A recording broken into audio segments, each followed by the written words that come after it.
who told me. How does a T-Rex say I love you? Nice background. Arrgh! Okay, so I still haven't figured it out, but I was hoping maybe you guys could help me figure it out. So this is the latest of the panels I've been giving since '91. We started talking about virtual reality in '91, but there was nobody there. We had to wait for Brett to do Lawnmower Man. But today, every 6 months, Victor is kind enough to invite me to come in there, bring a distinguished panel along with myself, and to address basically the delta between the last 6 months and today.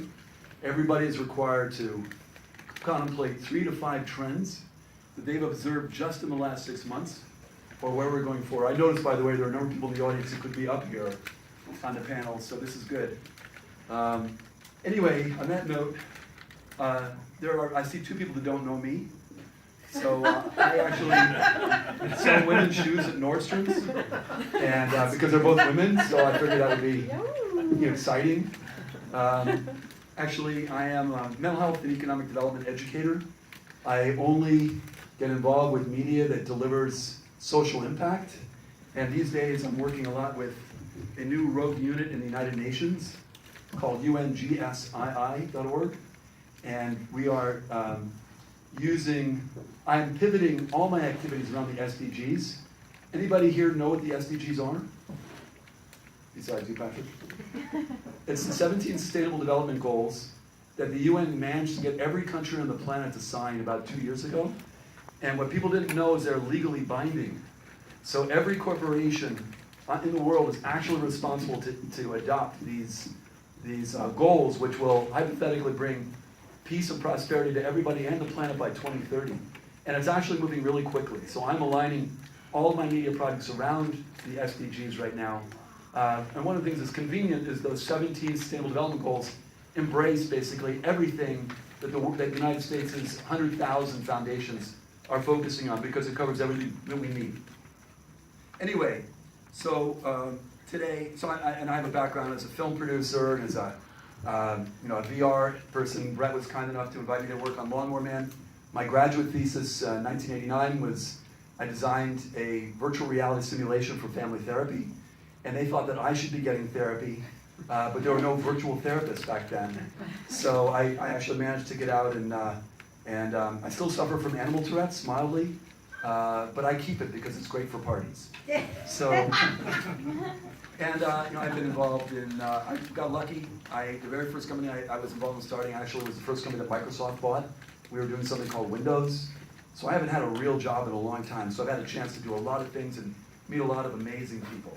So going forward, since '91, I've been doing various panels that typically identify trends, as I said, ideally cause some controversy, because controversy is where knowledge is formed.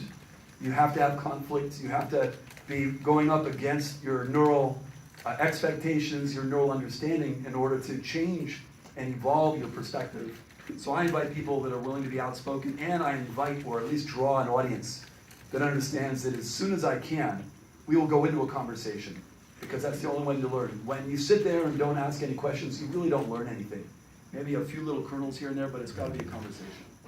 So what I do is I ask each of my speakers to introduce themselves. I have a tendency to exaggerate, so I've discovered that the lawyer calls are not good when I talk about people being, whatever. So I let everybody introduce themselves. They introduce their trends, and then we go into a conversation. I begin with just a touch of context. Anybody here heard of XR? Okay, how many people here have heard the term XR? How long have you heard that term? Last 6 months. Yeah, I heard it only about 2 weeks ago. We're not doing VR anymore. We're not doing AR. We're doing XR. I don't remember who it was, but it was an article I saw a couple weeks ago. XR is everything that is immersive, and it's ultimately going to subsume feature films, television, et cetera, et cetera. And so people are still trying to figure out what to call this stuff, but they better go fast, because soon it will be embedded in everything that we do anyways. There used to be DVD conferences, CD-ROM, digital video. Those don't happen anymore because they get subsumed into the board, or whatever you want to call it. One of the trends that happens as a technology emerges is all the people that were creating content, all the techies, say, oh my God, this is not gonna work, now I have to do tools.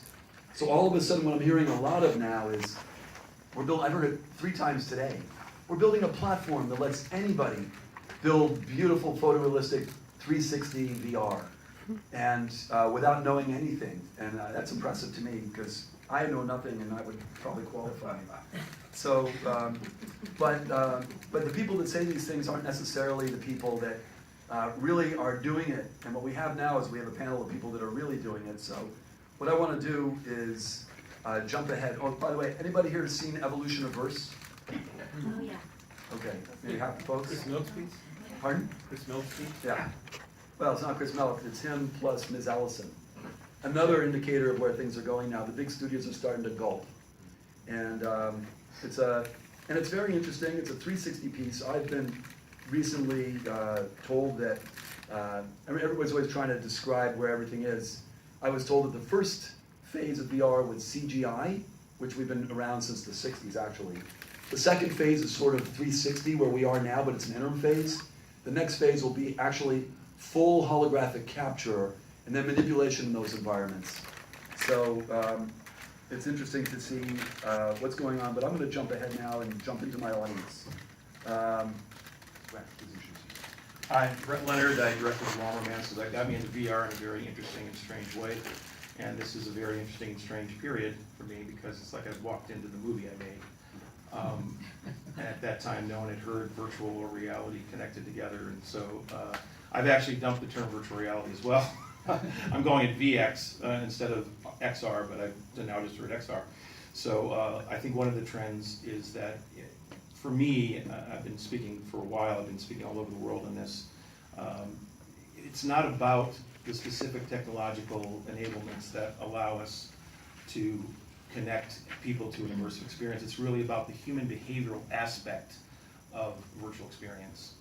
And so I'm focused on the process that brings us to that human behavioral aspect of involving ourselves in simulated worlds.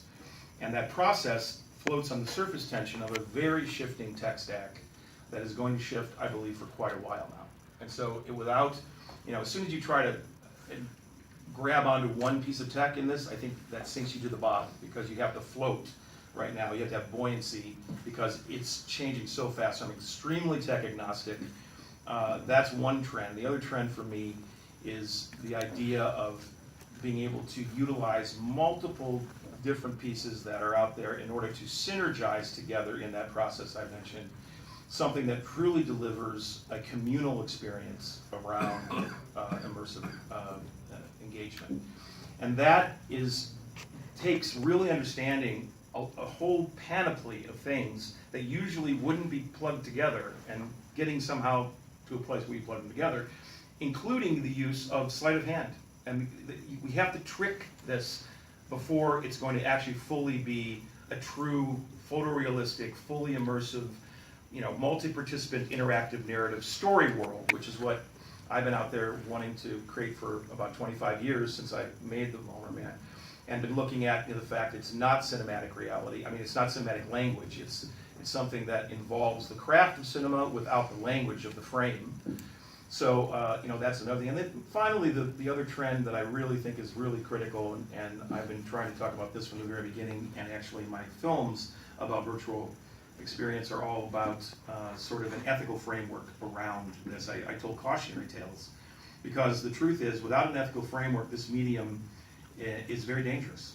And we must have, as creators, we must take the platonic responsibility right now to have that be engaged in the conversation from the very beginning. If we don't, it's going to be used for all kinds of wild things. And I've had some conversations with people from DARPA that tell me that that's already going on. So those of us that are story worlders in this space need to really take on the trend of talking about the ethical framework, and that's apropos of what David was talking about in terms of the sustainable goals that he was mentioning as a sort of bulwark for how we think about this. So those are my 3 trends. So typically we have people do a bio, and then we come back to the trends, but